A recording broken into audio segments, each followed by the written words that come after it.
religious act I remember as a child is on my 7th grade or something Christmas present. Dad gave us each a Bible and wrote in the front of it, and I still have that. So I tried to read it off and on, but I can't say I stuck to it. I didn't. Now, I'm sorry, can I interrupt? Because I'm here. Anytime. I thought you said Grandpa was an atheist. Well, he used to say at certain times, like when he was drinking, there isn't any heaven, there isn't any hell. When you're dead, you are dead. And that little phrase took me forever to overcome, because I always had this little seed of doubt up there. So that was more like drunk talk then. Yeah, well, I don't like that word used on my dad. Well, But yes, it was drunk talk. Anyway, and then my grandpa Ziegler, and he's the only adult I ever remember holding me on his lap or anything like that. Anyway, he got me on his lap and he called me wee one because I was built small. And he said, "Wee one, when you grow up, there's going to be all kinds of churches telling you that this is the true one, that's the true one, and so on. There is not one true church that has all the knowledge. There's not one. They're all good. If they believe in God and in Christ, then they're good. But don't ever believe that there's just one that's true and the rest are all false." And that took me a long time to overcome him saying that, because I thought any church I went to would be fine. Yeah. Anyway, in high school, well, sooner than that, in Grace, till I was in the 3rd grade, and then in Soda Springs, 3rd and 4th grade, I would see all the kids going to primary and everything, and they all belonged to this band, and I didn't belong anywhere. And in Soda, I remember we went to primary, and my mother even taught primary for a while. And that was really my first glimmerings of having the fellowship of church members. Then we moved to Pocatello when I was starting the 5th grade, and no more church. She didn't go. And she wasn't a Mormon. She was an Episcopalian. Anyway, I started going to Young Women's when I was 12 or 13, and I liked it. And I remember we went to girls' camp and had a testimony meeting, and I had these wonderful feelings and felt like I knew the church was true and all this and that. But it didn't last. I went to the mutual things and got my band low with all the little things on it and did all that, but it was for the social. I'm sure it was for the social. Anyway, when I was in high school, I went with my friends mostly to the Catholic Church, and I liked all that pomp and ceremony, but I couldn't understand the sermons. They were in Latin, and I don't know, that didn't stick. So then Mary Ellen O'Donnell and I started going to the Mormon church again. And we got baptized when we were 17. I was probably a senior or junior, I don't know, in high school. And I thought that was jolly good fun. And I didn't have any true knowledge of anything.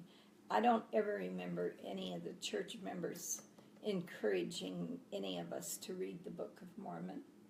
We were supposed to go to our church meetings, and it seemed like a lot of church meetings were about smoking and drinking and coffee, and my dad did all three, and my mom drank coffee and socially drank a little, not like Dad.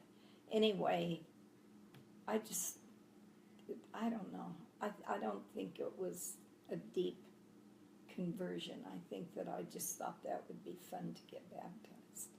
Anyway, so I was 17. Then I met Doyle that fall, I guess, or that New Year's Eve. You all know my New Year's Eve story. So cute. and I started dating him, and it wasn't long till I gave up my Sunbeam class that I liked to teach. and I didn't go to church anymore. We got married, we moved to Tacoma, and then Portland, and then back to Pocatello. So were you, at the time you were teaching Sunbeams, were you just going to church by yourself? Yes. So would you go to the sacrament meeting and the... Yes. Because it was in separate times, right? Yes, Like you went to Sunday school in the morning and sacrament in the evening and mutual another night. And you just went all by yourself? Well, I had Mary Ellen and Shirley. Oh, Shirley. Shirley, everywhere I went when I was young, Shirley was always with me. And so how long of a stretch was that? Like a year or 2 That years? I went to mutual? Mm-hmm. I think it was, And that you taught and Sundays. church. A couple of years. But I had gone to mutual a couple of years before that. So a lot of your teenage years you really spent. So, Grandma, did you have to, or did you listen to missionaries before you got baptized, or were you just Oh, told no. someone you wanted to get baptized and you just Yeah. got baptized? Yeah, Yeah. there was none of that. Yeah. There was absolutely none of that. Anyway, I forgot a certain piece of underwear when I went to get baptized. And so all the time I was being baptized, I was thinking, what am I going to do? I can't put it on wet. What am I going to do? And I ended up having to walk home without my bra. So how old were you when you got baptized? 17. Did you say? Mhm. And just so you know, Lori and Jan are on right now watching. I guess. Anyway, so then, where am I? What's next? You started talking about the New Year's Eve party, and you stopped. Well, going to church. that's where when I you met moved. Doyle, and You then talked we about moved, Yeah. and then we came back and lived here and there and built a house out on Sorrel.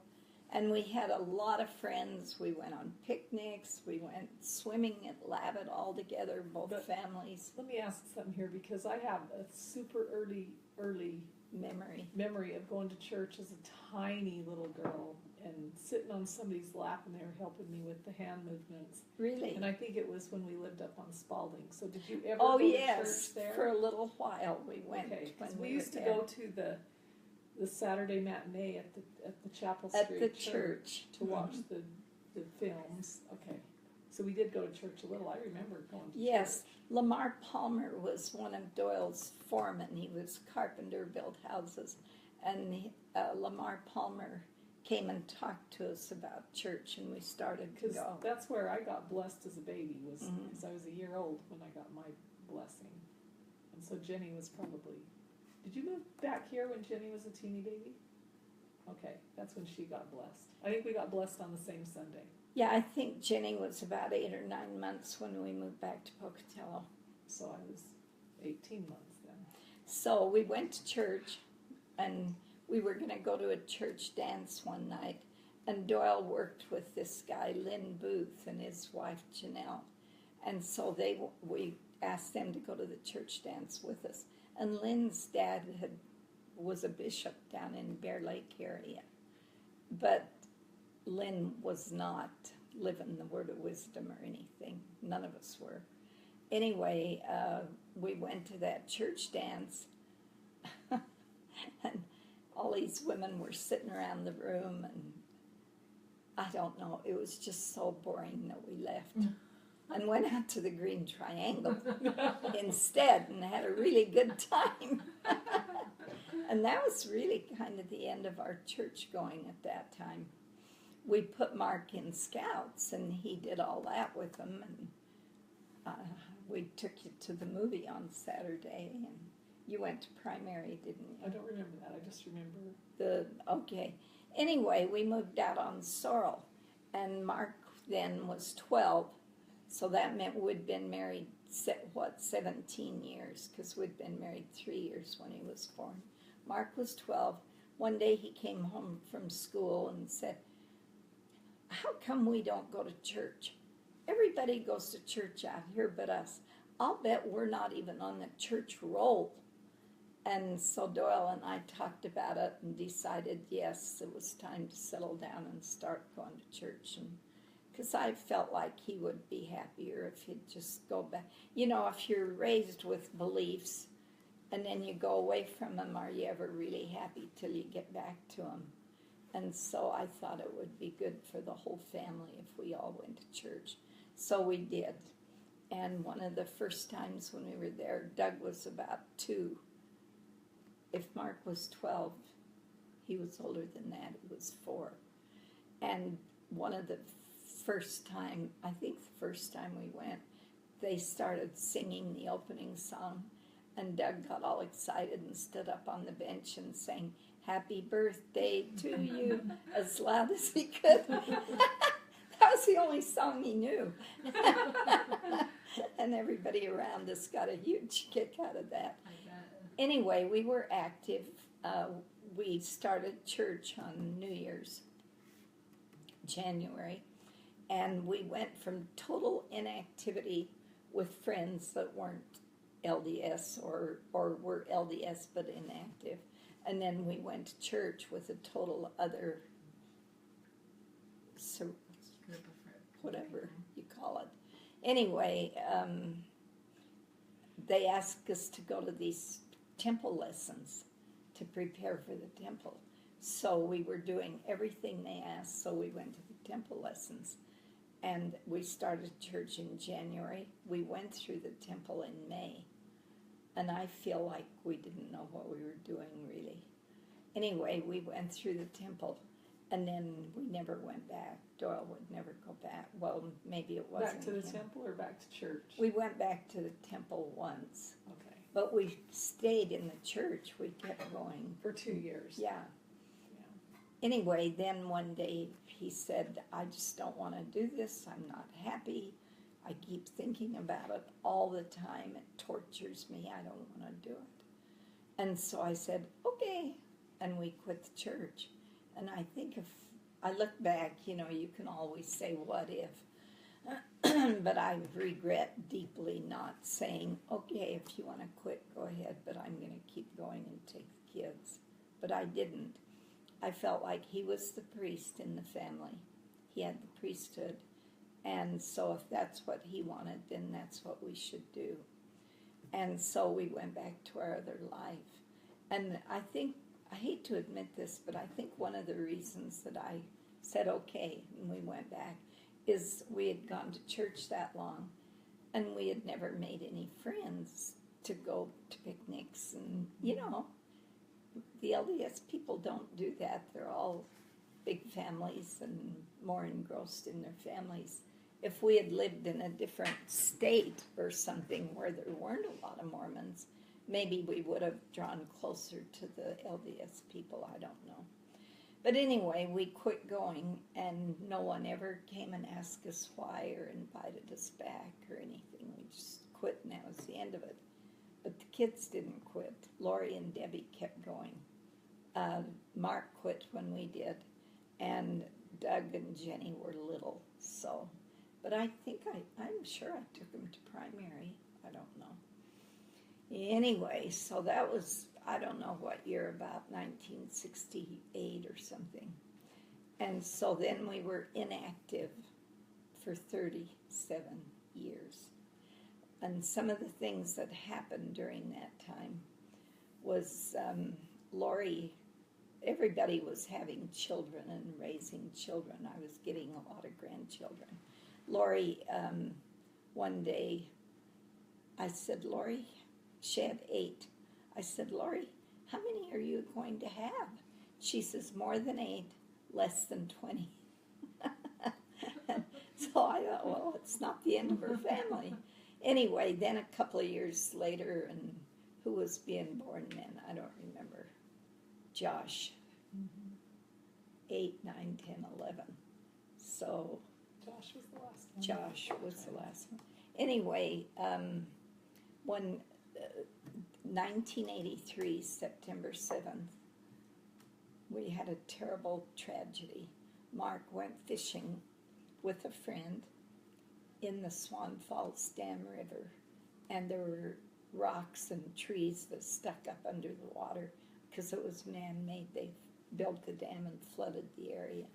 And he and a friend, Dennis DeCardaville, went out fishing, and they put out into the water, and right on the curve where the water came down, and then it swirled back, and then it went on down. They put out in the swirl. I don't know if that had anything to do with it. but the boat swamped. I think I might have told this on these tapes. You have. Have I? Okay, then I won't go into detail. But from that time on, I wanted to go to church. I really wanted to go to church because I didn't know if there was a heaven.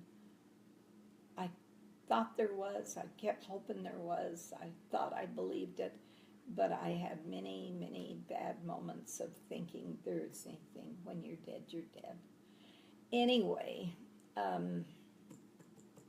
20 years later, and I told about Lori and the twins, didn't I, in that other one? About her having the It twins. seems like you did on Lori's video.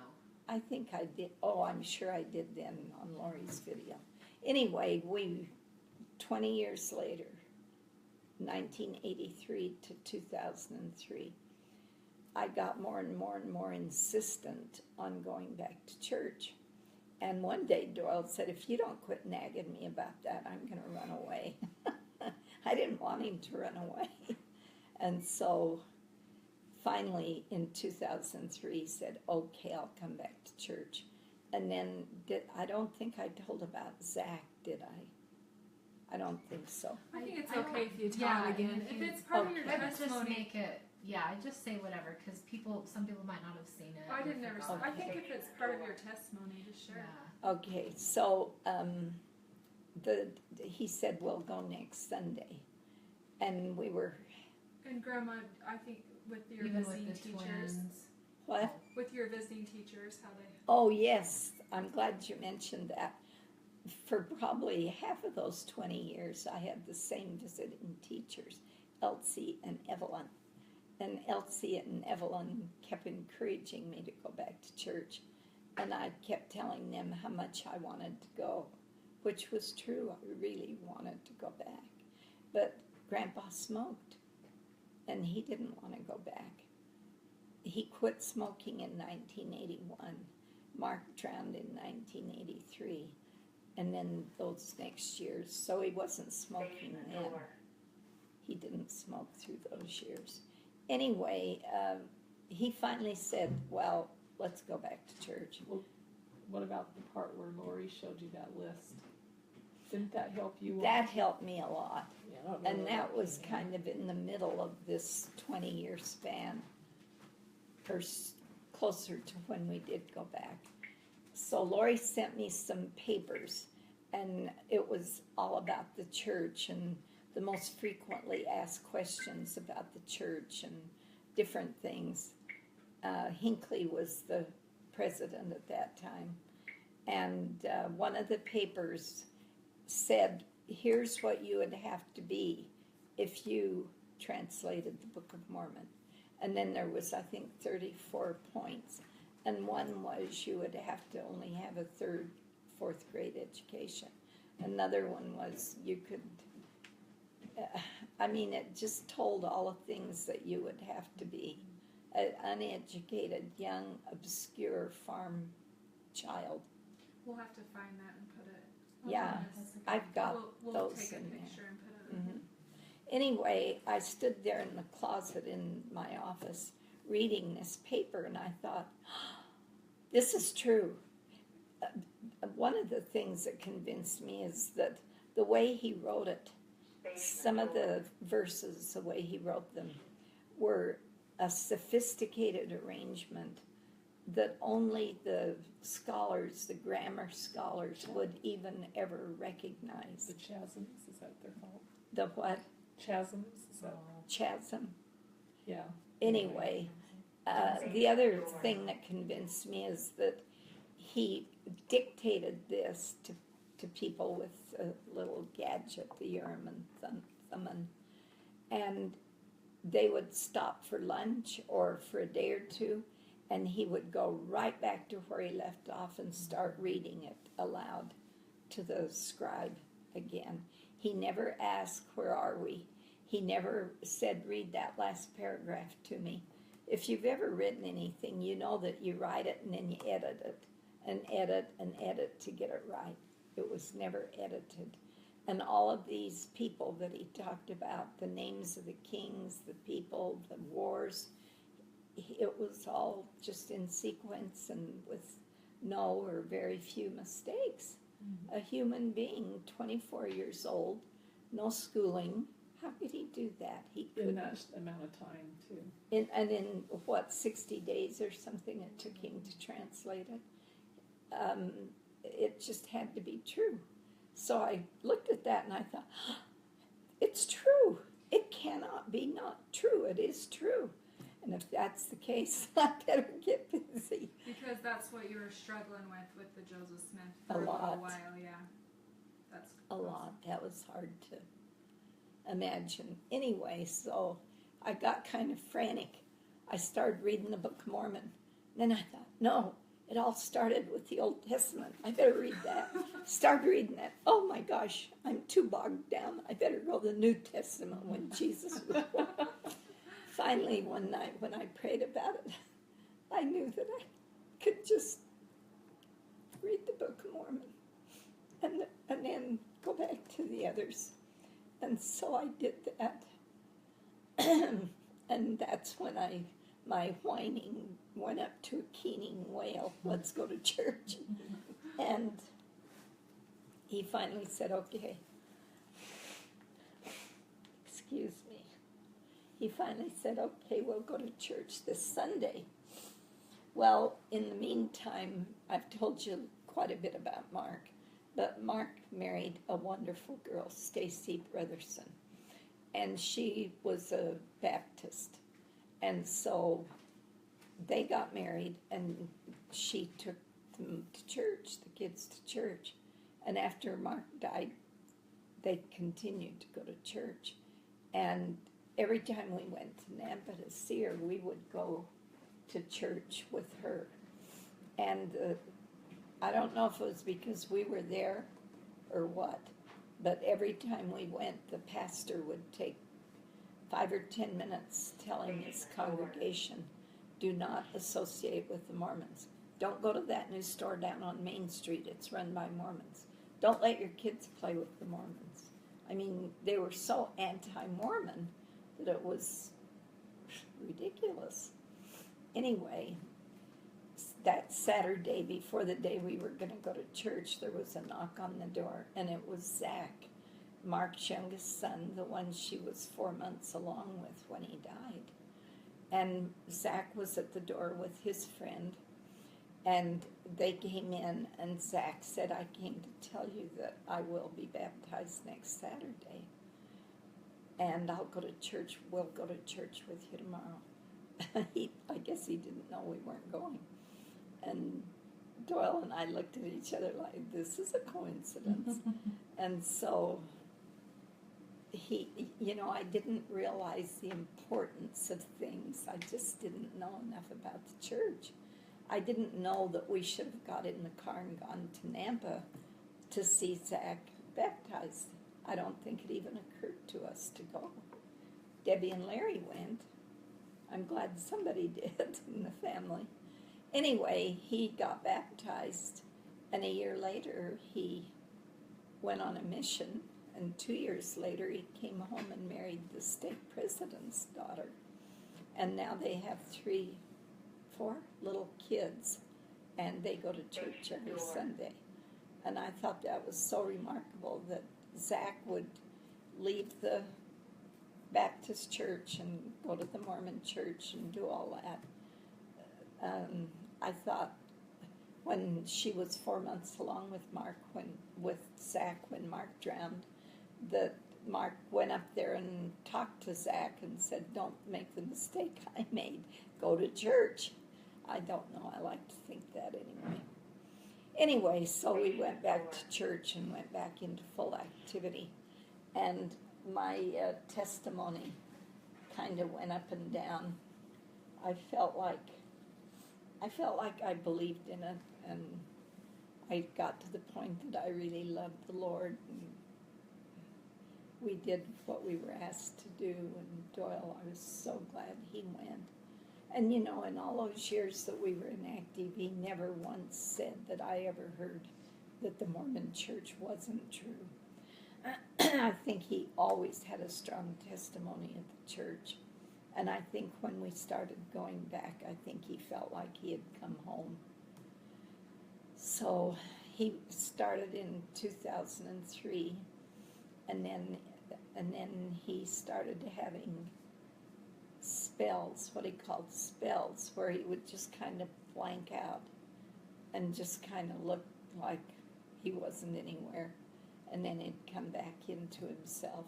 And we had all kinds of tests done with a neurologist in Idaho Falls, and they all said he said it was epilepsy. He was having epileptic seizures, but they were that long, and he never passed out. Anyway, he got over that, and that's another story I could tell. Anyway, he got over that, but a couple of years later, then he was diagnosed with Lou Gehrig's disease. And I was always really happy that he went to church for a couple of years, healthy, and then he started getting these problems. But I think I would have always felt like he went to church just because he was sick, and thought he was going to kick the bucket before long. Anyway, we went to church and stayed with it, and over the years, my testimony has grown. I've made sure that I've read the Book of Mormon every year, and it's been since 83, so how long is that? 93? No, it's been since 2003, so it's been 14 years that we've been active. And I have so many regrets about all those years that we didn't go, that I could have been doing things for the church and for other people, things I didn't even ever think of doing. Anyway, I'm so thankful that we finally went back. And reading the Book of Mormon and other things, he and I together read the Old Testament twice. And we read the New Testament, I think, 3 or 4 times. And we had it on tape. And so we would play the tape and read along with it. We tried reading it, him read a paragraph, me read it. And it was so tedious, and we didn't know how to pronounce the names and all that. We liked the listening. I'm glad I developed a love for listening, because now I can't read, and that's my only alternative, is to listen to books on tape, which I'm so thankful I have those. Anyway, I just feel so certain now that the church is true, and that it is the true one. And the reason I believe that is because they have new information. I think a lot of the other churches have wonderful people in them, and they teach good things. They just don't have all of the truth. Anyway, I've come to believe that the Mormon church really is the true church. And I believe in its leaders. I loved President Hinckley, and I really like Monson, President Monson. I think the leaders are inspired, and I think they're geniuses. Lloyd has worked directly with 3 of them. He and Elder Nelson were in the hospital working together. They were both doctors. Oh, wow. And so he got to know him pretty well. He knows, I can see him, the lawyer. Oaks. What? Elder Oaks. Yeah, Dallin Oaks. He knew him. In fact, when he and his wife were in Russia, Elder Oaks flew over there to talk to him. Wow. He changed their mission from a proselyting one to analyzing the church. Your grandpa died in 2009, so he was diagnosed, and we knew he had it for about 2.5, 3 years, I'm not sure. And it was so nice to have the temple clothing on him and everything. It really makes you know that you are going to be together forever. So I think my dad was wrong. There is a heaven, there is a hell. And some of us make hell out of heaven. Some of us make heaven out of hell. And so I really have a strong testimony. I especially have a strong testimony of tithing. We started paying tithing when we came back to church. And Doyle got Lou Gehrig's disease. Well, he retired from the county, and he chose the retirement amount that he would get while he was alive, and it would end when he died. He thought that that was more important to get that money then instead of after he was gone. And so he left me without that continuing income. But he died of Lou Gehrig's disease, and the VA had determined just not even a year before he died, they had determined that any veteran that died of Lou Gehrig's, no matter how long ago the service was, he got out of the service in 1955. So it was a long time. But they started sending him little checks, and his care at the VA hospital was free. Would go down every 3 months, I think, to the VA hospital, to the neurologist. And then after he died, they called me into the VA office and told me that I would receive a widow's pension from his death of Lou Gehrig's. They also told me if I wanted to go to college, they would pay my tuition, my books, my transportation back and forth to the college. Did I go? No. Am I mentally lazy? I guess so. That was something I said all my life. I regretted and wished I had gotten a diploma from a college, but when I had the chance, I didn't do it. I used my 77 years as an excuse. Yeah. But I read every once in a while of these 90-year-olds in college, and I think, oh, anyway, that was something they offered. And that was such a blessing to me. If I didn't have his pension from the VA, I would be living on Social Security. I doubt I could afford the house, the car. I would have had to live a very simple life, which would have been good anyway. So I'm so thankful to have my testimony. I truly believe in God and in Jesus Christ, the Holy Ghost. I believe what the church teaches. I have to say what once in a while. Is that true? But I think that's normal. I take some of it on faith. Yeah. But I'm so happy to have the gospel in my life. Do you have any questions? I'm done. That's awesome. Yeah. Well, anyway, that's my testimony. And I hope each one of my grandchildren, my great-grandchildren, those who do not have a testimony, I hope they'll work on getting it, because it gives you a joy and a comfort that you just don't get out of normal life. So be abnormal and go to church and get a testimony. And that's all. Any questions? I should have been thinking. I was just enjoying what you're saying. Okay. Okay. Bye-bye.